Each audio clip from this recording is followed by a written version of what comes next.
That first experience, it's burned into my memory. The adrenaline, the cheering, the thundering of the engines. I knew someday I had to do it myself. But nobody enters the Derby without the scars and sacrifice. Emotional hits and temporal wishes are just a rite of passage. They're dues to be paid. People don't get it. They don't get why someone would spend so much time to build something just to be destroyed. I'm not out there winning, so I'm not doing it for the money.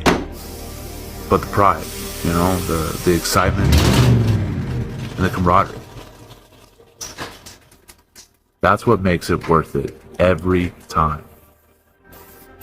You build and sacrifice for what you gain in the process. Before a derby, you're sick all day, can't eat nothing, you're pretty much fast all day. And then when you're in the lineup, you're not aware of time, you're not aware of pain. It's just you versus everybody else.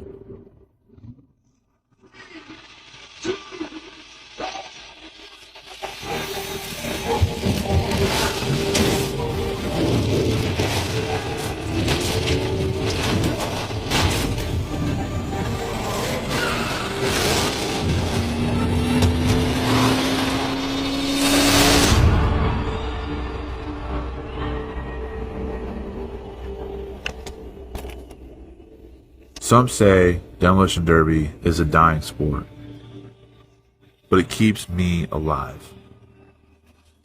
So I won't stop destroying cars. Not for a long time.